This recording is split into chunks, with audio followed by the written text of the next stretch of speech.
With the figures of power in Naruto ranging from the strongest set of shinobi in history, the Hokage, to the infamous Akatsuki group who terrorized Naruto and his comrades for most of the series, it's only natural that people would develop rankings for certain groups based upon basically anything, whether it be their titles, villages, you name it. But what about weight class? Which Naruto character would actually hold gold and be champion if placed against the backdrop of every other character in their weight class?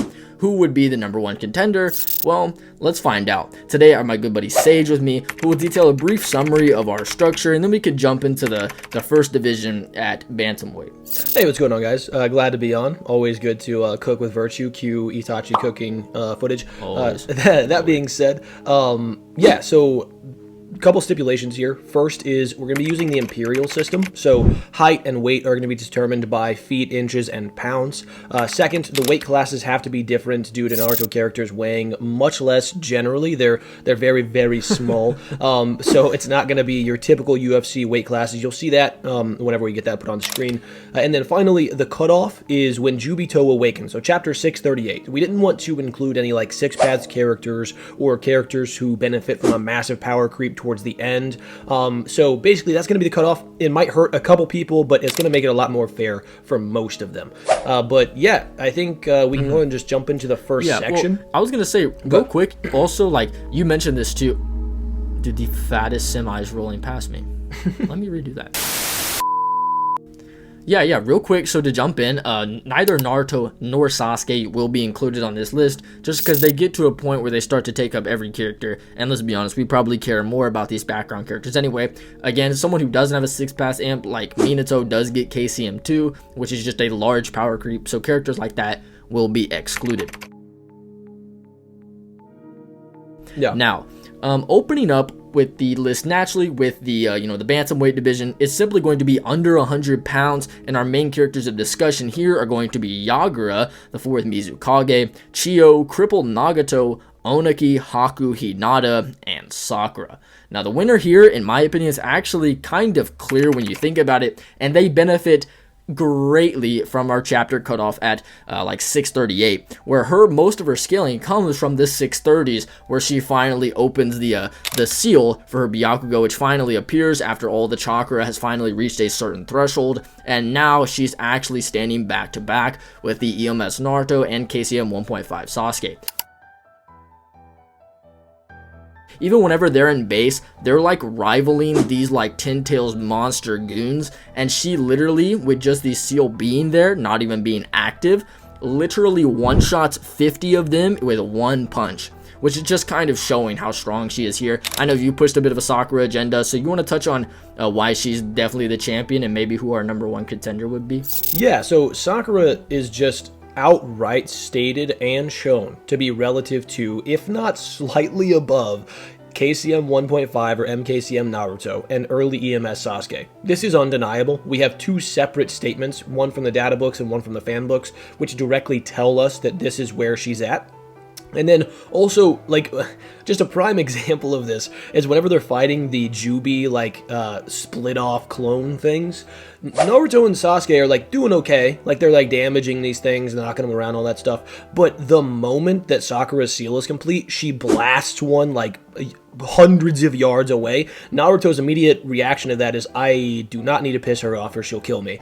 And then she goes on to like create this gigantic crater in the ground, punching the ground and raising up like dust hundreds of feet in the air, shattering the surrounding area, sending dozens of these Jubi clones flying. So she's an absolute monster, but she's not the only monster here. We have a lot of really good contenders, but at the end of the day, I think it's pretty clear that Oniki should take up this second spot. His particle style alone is probably going to be the most hacks thing out of any of these characters, aside from maybe some of the Rinnegan abilities Nagato has, but his increased mobility from being able to fly, his general scaling in the War Arc, being able to, react to Lighten, Boulder, V2, Body Flicker, A's levels of speed, like, he's got really, really good stock, yeah, so I think I would have him as the #1 contender here. Oniki is clearly the superior of all the other Kage, and Sage highlighted how he could even react to a V2 lightened A, who's also using Body Flicker. People tend to forget that whenever A uses his top speed, being Body Flicker, he turns invisible, as you can see against Minato, and whenever he punches Mu, he's invisible, implying he's using Body Flicker, and that's the speed that Oniki just casually can react to, which he would also be able to fire out, say, ginormous mud golems that would prompt Madara to use Wood Style in defense. They can also use other stuff like that, which is just super helpful in terms of putting Oniki as the solidified #1 contender. But after that, we have the Featherweight division, which is our second class right after, and this is going to be the characters from 100 to 120 pounds, and the main characters of discussion here will be Kushina, Sasori, Tsunade, Kimimaru, Hiruzen, Deidara, Danzo, and Mei. Now, there's one clear winner here, and I've been preaching his gospel for quite a bit now, and that's Hiruzen Sarutobi, who we will be accounting for when he's old, as he's literally like 111 pounds and 5'3". Yeah, he's definitely shrunk probably a little bit since his prime, but it's pretty clear that this guy, he's already stood among the other 5 Kage, you know, at the peak of the Shinobi world, standing also at the top of Konan. Whenever he's revived at the same point in Edo and not suppressed, he's able to outspeed Orochimaru's bodily snakes, which are stated to be orders of magnitude beyond typical snakes, and this Orochimaru now has a Zetsu body compared to whenever he had a body weaker than Chunin exam Sasuke, which is the same level of increase that both Hashirama and Tobirama would have from their fight with Hiruzen to the War Arc. That's the level that Orochimaru is growing, and Hiruzen without his amps is relative to that, which just goes to show how strong this Hiruzen can be. It's pretty simple that he should be the strongest of the Featherweight division. But as for who's our #1 contender, this is a bit more complicated. Now, me and Sage thought of a couple of different characters who this really could be. Maybe Deidara, maybe Danzo, but the one we really kind of became set on was Kushina. Do you want to talk about maybe why Naruto attributes being as powerful as Kushina and looking as good as Minato, why that's actually kind of crazy, and a lot of her other implications? Kushina is a monster. Okay, so like here's the thing. Not only do we have the statement that Virhtue referred to where Naruto, after achieving Sage Mode, by the way, he's talking about like what he wants to become, and he says, I want to become an even cooler shinobi than Pa, and an even more powerful shinobi than Ma, talking about getting more powerful than Kushina. So like Naruto, from just a sliver of Kushina's chakra, is outright saying that he's weaker than her. That's #1. #2, she straight up, at bare minimum, outspeeds, probably blitzes Kurama with her Uzumaki ceiling chains. These things cover a gigantic distance between herself and Kurama whenever she restrains him, wraps around him and holds him in place, and then she's able to form an entire barrier around the area with the same chains, and he's not really able to do much of anything about it, despite the fact that she's literally dying. Like, she had the Jinchuriki ripped out of her. She also just got done giving birth. So she's at the weakest state that she could possibly be in, next to just like literally being about to die. And she's still able to restrain him. This is probably due to her incredibly powerful chakra, which is stated to be, especially powerful even amongst the Uzumaki clan, who are noted to have powerful chakra. She has enormous chakra reserves. She seems to have inherited the powerful life force from the Uzumaki clan, even stronger than somebody like Mito. Mito attributes the bright red hair that Kushina has, being even more bright and red than hers, to her inheriting the Uzumaki genes to a greater degree. We know that the life force is sort of what they were known for, and Mito was capable of sealing the Nine Tails as well. We find this out in the Naruto website birthday column for Hashirama, where it says that she's the one who helped seal away the Nine Tails. So yes, Hashirama did like beat up Kurama, this is true, but then she was the one who sealed away the full Nine Tails. Kushina thinks she can pull the full Nine Tails back inside of her again, despite being on death's door. So she's a monster. I actually think you could argue for her over Hiruzen. The reason why we don't, though, is because of all the narrative implications of where he was at, being widely considered to be the strongest, and I think it's just more consistent for him to be above. But let's not sit here and act like Kushina's not just soloing the Nine Tails. No, it's actually monstrous, and there are a couple other really notable characters like Deidara in here, but the thing is, Deidara just doesn't have those high ends like either Hiruzen or Kushina do. So, moving into arguably the most stacked division, and not just the UFC, I guess, but in Naruto as well, seeing as this menacing roster consists of Mu, Obito, Hidan, Yahiko/Tendo, Orochimaru, Itachi, Yamato, and Hanzo. As our reigning undisputed champion, Obito Uchiha would be the clear pick, with numerous implications suggesting that the masked man could stand beyond even the strongest man in the Akatsuki, Pain, whose power is so monstrous that no member of the Akatsuki can deny it, and in fact that even the notoriously strong members of the Akatsuki obey the invincible Pain. Now, while sure, some of these implications might seem to contradict Obito's placement in him being, him being like the champ, right? There are still numerous examples of Obito's looming superiority over Pain, whether it be him mocking him or calling him his underling and things like that. But do you want to jump into that, or even jump into perhaps what form of Obito this would technically include? Yeah, so, I mean, up to chapter 638, we're going to be including White Mask Obito. This should include his entire arsenal, including his Edo Tensei. So, this is a really, really strong version of Obito if we take everything into consideration. Technically, at this point in time, up to him becoming the Ten-Tailed Shinchuriki, this would be right after chapter 636, where he fights Kakashi in the Kamui dimension. So think of that version of Obito from that time, who's going toe-to-toe with the likes of KCM 2 Naruto, Kakashi, and Guy, without having much issue. Like, Kakashi has to figure out the ins and outs of his ability in order to give them a single chance of defeating this guy. So he's an absolute beast of a character.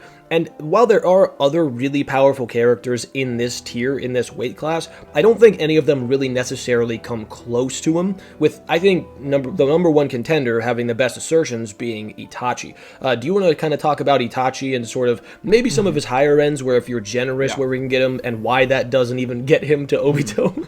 Yeah, I mean, it's like, as for Itachi, he does actually become quite interesting, as while Itachi does have numerous connections to Pain as a fighter, one of the best set of implications would be his, encounters with our champion, Obito, as Sage alluded to, and while sure, none of the encounters can really be described as an end-all be-all, the quantity of encounters and implication regarding the two's rivalry might hold some validity, with Itachi being someone formidable enough for Obito to acknowledge him as an opponent, which is noteworthy, potentially after taking into account how aura works throughout the novels. Aura and pressure is an underlying concept throughout Naruto, with the manga boasting many scenes such as when Itachi, having just went blind, can sense the aura of Orochimaru's Hydra. Hiruzen and Orochimaru have so much radiating pressure and aura that they crack the rooftop. Even Gaara Hiden describes how one can obtain this pressure and utilize it with chakra, but I digress. In the Itachi novels, this is much more common and important, where you'll notice that Danzo's words have an indescribable pressure or the feel of Fugaku's chakra from the other room. Even better yet, earlier in the novel, you could bring up Obito having so much pressure that Itachi was completely paralyzed, couldn't even move. Where now, after growing substantially to where his abilities could be considered exceptional even amongst the Uchiha clan, the strongest clan in Konoha, with his fireball, something that defines Uchiha, reaching the peak of the clan, he can now slice through Obito's arrogant attitude with such a level of forcefulness that even shocked this 20-year-old Obito, to where then Itachi proposed their pact, prompting Obito to ask, well, what would happen if he were to refuse, and ultimately questioning whether or not Itachi could kill him. Itachi basically says, it's not a matter of if I can or cannot, I will kill you, where the two then drop the bloodlust in their auras and acknowledge each other as opponents, which would confirm an initial level of bloodlust just prior, which would be crucial as Itachi would then go on to grow to a near unrecognizable point through the massacre, as we know that Sasuke, through him just reliving his trauma at the Kage Summit, increasing the hate and amping the quality of chakra, it kind of turns him into just this literal monster, giving him a real boost in ninjutsu, genjutsu, and taijutsu progressively through the summit, with his Susanoo evolving as a testament to his growth. Itachi would have the growth far beyond that, seeing as most of Sasuke's darkness was merely the shadow of Itachi's torment, feeling as though Kakashi and Konoha at large were laughing at Itachi's sacrifice, where the members, were like in the massacre, Itachi exercised most of his MS abilities, including the Tsukiyomi that crucified Yashiro in the middle of an ocean, and the Amaterasu that burned all of Suguru Aburame's bugs, which in turn allowed for the Susanoo to fully awaken, which is something that's so powerful to be hailed as the greatest ocular ability up to chapter 402, being potentially even beyond most of Pain's abilities before that point, which doesn't include Shinra Tensei, so it doesn't really matter.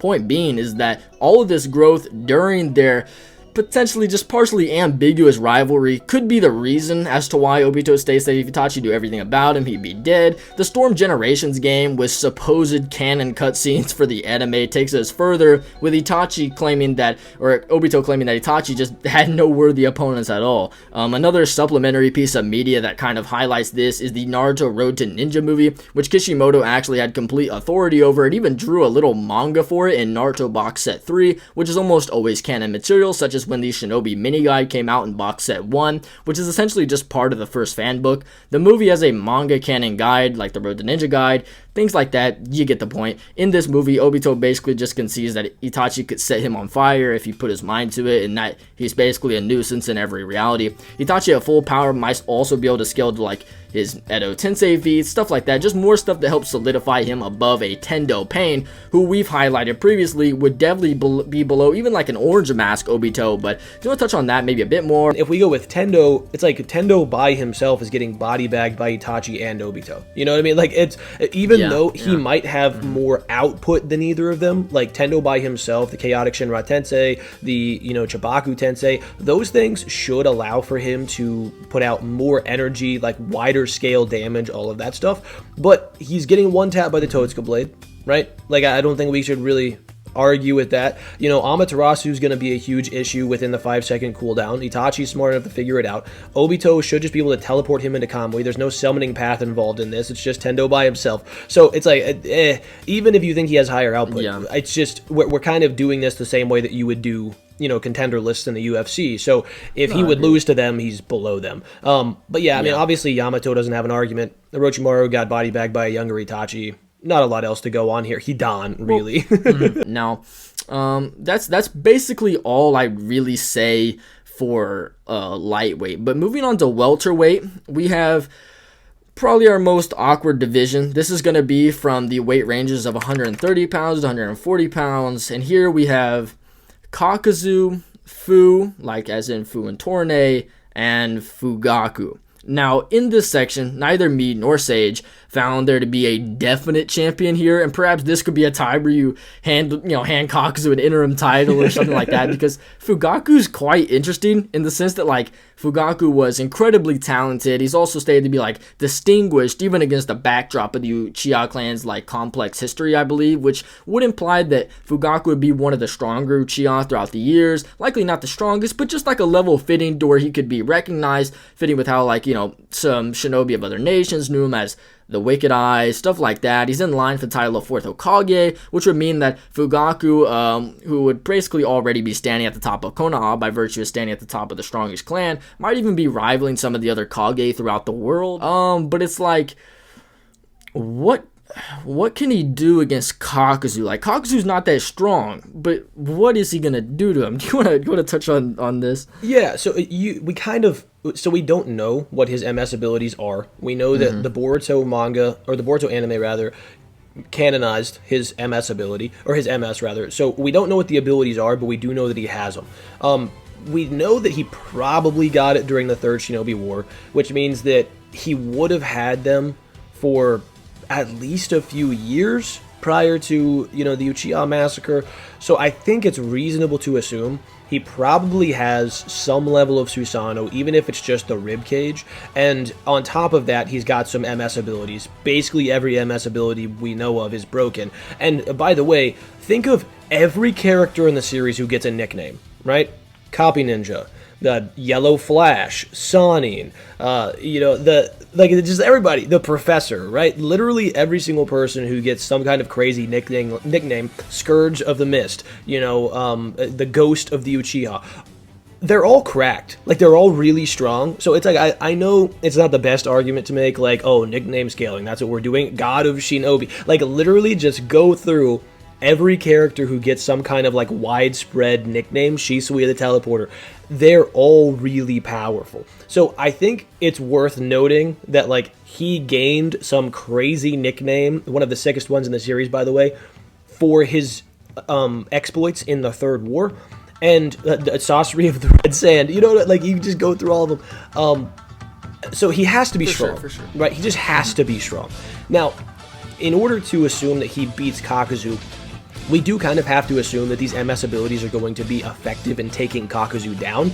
If it is Genjutsu, that's a GG probably. No MS Genjutsu that we've ever seen hasn't been effective against somebody on his tier or lower. So I think Genjutsu GG is a legitimate win con. Even if you go with the base Sharingan, that's probably the case. But you kind of have to assume his Genjutsu proficiency. If it's something like Amaterasu, Kakuzu's probably cooked as well, but we just don't know. I will say the best assertions for him are that he was considered to be somebody who should have been considered to be the Hokage. His name wasn't actually put forth in the meeting where the elders went over the Hokage candidates in Minato and Orochimaru. And you could say maybe Uchiha clan bias, but these guys fought alongside Minato and Orochimaru in the wars. They would know how Fugaku compares to them. They also talk about like his exploits in the war earned him a shot at this. So it's like he's got to be at least somewhat comparable in terms of what he was capable of doing in the war. Not necessarily being able to bring those guys down, but at least like his contributions, right? And so, to me, I think that he has higher-end sort of stock in terms of vibe scaling, even if we don't really know exactly what he could do. Do you have anything else to add with Fugaku? I mean, I think we covered that pretty well. We just don't have enough information on him to say for sure, like, oh, he'd take Kakuzu down this way, you know? Yeah, I mean, it's like, listen, if you guys hate it, you guys want something more empirical, I get that. Just put Kakuzu here. That's why I said he could have an interim title. It doesn't really matter. But there is just a couple higher ends for Fugaku. So I think you summed that up well. Yeah, and one really quick thing here too as well is like Kakuzu is relative to Kakashi. Kakashi in the Akatsuki suppression arc, probably not at the level of assuming the role of Hokage, because, and maybe he is, but not like he's still below Tsunade, right? And we have a statement later on during the Pain arc whenever Jiraiya is getting ready to leave, and he straight up just says Kakashi's got a long way to go. This is a stronger version of Kakashi. We know this because in the 1 Decade 100 Ninja Guide, it talks about him training and getting stronger every day. So if that's the case, and the version of Kakashi that he's relative to is like maybe low-end Kage at best, not including Kamui probably, then it just kind of puts him on that lower end Kage at best as well. So I think it's a fair argument to make. Yeah. After that, we have, in my opinion, the most intriguing division, and it's the absolutely monstrous middleweight division, which is from the weight of 140 to 155, and it consists of literally all of Naruto's speedsters, Minato, Shisui, Tobirama, and then Kakashi. So I suppose that it's only natural that I open up with the middleweight champion being Minato, who will not have access to his KCM2 form, and will only be of the level that he had whilst alive, which would be stronger than any form prior to death, which is beyond, obviously those Jonin days that people tend to cite. Whilst Hokage, Lord Fourth, even after, restraining Kurama's seal for over 12 hours, something already elite to where he would have to monitor the seal anyway, even if he wasn't her husband, seeing as Minato's sealing ninjutsu is far beyond anything in Kumo, and even whilst 15, his weakened tetragram seal can stop Kurama's tail swipe, prompting him to hail Minato as someone on par with the first Hokage, which fits with how the full Nine Tails is stated to be equal to Hashirama's much faster and more powerful wood constructs, which Minato can just outspeed, as we know that Kurama's full speed pulse strike was completely evaded. He could jump across the entire village to drop Gamma Boots on his head, and best of all, Minato can actually fully redirect Kurama's Biju Bombs, which are relative to the Susanoo arrow and how they are a blitz level above the user and its avatar, yet he's confident and using more guiding thunders if he needs to. All this fits with a more fatigued Minato completely outplaying and stomping Obito, who he believes to be a threat that you would need to master the Nine Tails to defeat, which is a level of rhetoric only ever in reference to KCM2, where every statement regarding KCM1 or KCM 1.5 stating that he just needs a certain control over that mastery. Furthermore, Minato is capable of outspeeding every Hokage to the battlefield, which are a unit beyond KCM2 Naruto. This would include our beloved second Hokage of the middleweight division, Tobirama, with him also conceding that Minato's body flicker is even greater than his own, and that his striking speed is quick too, after noticing the pre-placed kunai, even though he wouldn't be taking into account the fact that Minato already completely outsped his own FTG at the end of chapter 630 and 631, having teleported the bomb then himself prior to the bomb relocating, which is likely why Tobirama notes that his clones aren't even fast enough to use it due to Minato having mastered and honed the jutsu to perfection. The FTG being a speed-based technique that's just ultra high-speed movement across space and time, it just allows one to transport themselves at designated locations moving through a subspace, therefore he would just be moving faster than Tobirama. However, I've detailed my subspace argument a billion times, so we get the point. Minato is much faster than Tobirama and has a body flicker speed far beyond his, and it's an opening move in basically half of his fights. Anyway, would you like to touch on our more controversial number one contender? Yeah, so a lot of you guys might be expecting Tobirama here. No, it's Kakashi. Now, I know what you're saying. Sage is the Kakashi guy. He's just wanking him. No, let me explain. All right, yeah, that's what I'm talking about. So this covers up to 638 once again. So we're not getting any of the like Madara fight stuff, but even leading up to that point, Kakashi has some insane feats that people greatly underrate. The thing that puts him above Tobirama is Kamui. This is something that people don't talk about enough, and I think it's one of those things in the series that people are like, oh no, that can't be the case. But it just is. Kakashi is able to warp away a full-speed KCM2 Naruto clone in the middle of battle with White Mask Obito so quickly that White Mask Obito doesn't know what happened. Okay? Clones typically are relative to the user, so that in terms of speed, so that clone should be the same speed as the original in terms of combat speed. But the most important thing, again, is Obito doesn't recognize what's happening, despite having a Mangekyo Sharingan and a Rinnegan amping his perception speeds. But on top of that, that's not even the craziest part. If you really analyze the panels, this comes after Kakashi warps away the softball-sized Rasengan out of KCM1 Naruto's hands, which ends up allowing for them to land that Rasengan blow on the back of Obito's shoulder. He pretends to do that here. He starts to warp away the Rasengan. You can see it on panel, it's like warbling. And Obito even says, oh, he's doing the same thing he did before. But it's a Kamui feint. So Kakashi is able to feint a Kamui on the Rasengan and then warp away a full-speed KCM2 Naruto clone so fast that White Mask Obito doesn't understand what's going on, which means he can warp away KCM2 Naruto plus level characters in terms of speed and their entire bodies in one shot, and Perception Blitz characters with that speed who are on the level of White Mask Obito.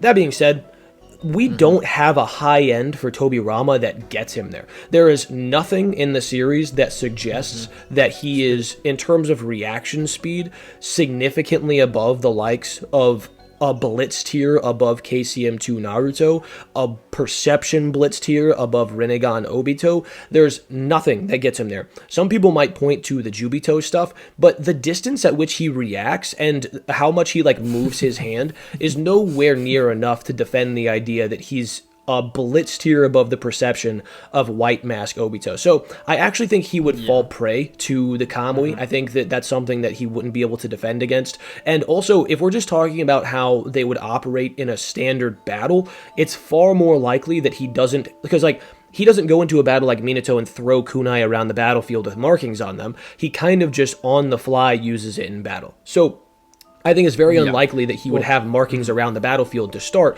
whereas we see with Kakashi, whenever he sees Orange Mask Obito at the Five Kages, after the Five Kage Summit, he's like ready to blast him away immediately with Kamui. So whenever he's going up against really powerful opponents, the Geto Mazo is another example of this, he is willing to pull out Kamui off rip if he needs to. So I think it's far more likely in a matchup between these two that Kakashi would just Kamui GG. Some people are not going to like that, but it's just like definitively get Tobirama's movement speed above KCM2 Naruto. I will wait. Yeah. No, I mean, I completely agree. There's nothing in Tobirama's arsenal that substantiates such a clear KCM2 level as Kakashi boxing with Renegon Obito. People tend to say Obito's holding back. Yes, he is, but not in combat speed. He's just holding back in the sense he doesn't have his full arsenal, which is just like the phasing ability, but he's still also moving at a peak speed. Well, in the Naruto website birthday column for Kakashi, it's just stated that Obito and Kakashi were resolved to fight to the death there.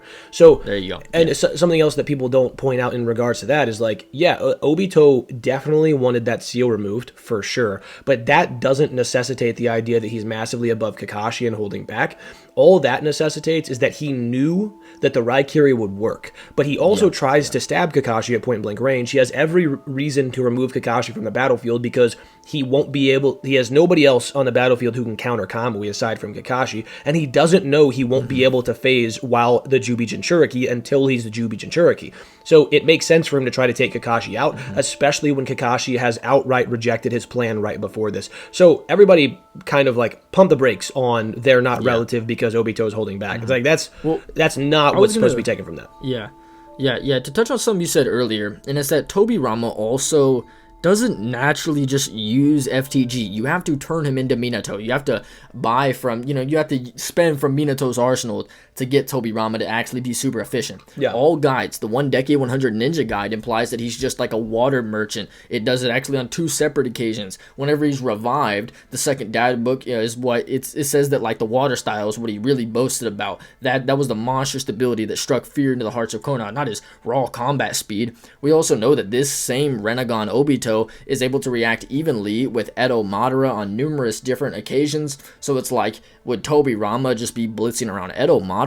No, well that seems weird. So it's like, okay, now you can kind of see why this is so weird. Another point to consider would be like much earlier in the war, we see that it's not even inconsistent for this Kakashi even earlier to be rivaling the Hokage tier, seeing as just his physical ability surpasses the same KCM1 Naruto, who could hold the jaws of the Four Tails Son Goku, who is called like the King of Sage Monkeys via the chapter 568 title, and this could imply that he's like above Enma, who's just the king of the regular monkeys, and like how sage toads are above regular toads, obviously, a sage monkey would be above Enma, stuff like that, who just years prior could shove the entire Nine Tails out of the village. Anyway, just more supplementary stuff for Kakashi. Anyway, moving past that, we have the light heavyweight division, consisting of the 155 to 165 pound fighters, it has Hashirama, Madara, and the king, Zabuza, right? So this is one I really don't think much time needs to be spent on. There's only Zabuza sucks, we'll just say that in comparison here, and Hashirama and Madara fight, and Hashirama is stronger than this dude in base, as implied by numerous different medians. Anyway, lastly, as you would expect, we have our big dog division. We have the 165 pound plus fighters. It's a pretty solid lineup, right? We have Gengetsu, Might Guy, Kinkaku / Genkaku, Asuma, Kisame, Killer B, Jiraiya, A, the 4th Raikage, A, the 3rd Raikage, and the Jinchuriki Han. Do you wanna go ahead and jump into who you think's the strongest of our big boys here? Big boys is crazy. 165 pounds. Yeah, like we said, these characters are not stacked by any means until you get to like A3, A4. They're pretty stacked. But that being said, I think it's very clearly Might Guy. Even if you take away his 8th gate stuff, which we would, because that happens. That Madara fight happens in the 660s and 670s. You take that away, it doesn't matter at all, because you have Might Guy in the 7th gate, like while massively fatigued during right before the Kakashi versus Obito fight. I think it's like literally within a couple chapters. I might be wrong on that. I might be a little bit earlier, but before they go into the Kamui dimension and fight, Guy is able to level a wood clone Susanoo with the Hiradora, like level a wood clone Susanoo in one shot from a really far distance. By the way, like blitzing that wood clone Susanoo there, it's not able to defend, it's not able to do anything. I'm sorry, it doesn't blitz the wood clone Susanoo. Wood clone Susanoo's not paying attention to him. It moves at the same speed and lands at the same time as Kakashi's Raikiri whenever Kakashi outspeeds Obito. So his Hiradora should be faster than Obito. That being said, if he has Hiradora speeds faster than Obito, it's able to like one tap a Susanoo wood clone. That move alone puts him above everything else on this list. Like we've got Kin and Gin are getting folded. Asuma's getting boxed up. Even that, like that feat that you mentioned with the Hirudora, I know we've brought this up before in my Kisame video that we did together, where we made him fight the Sanyan, I believe.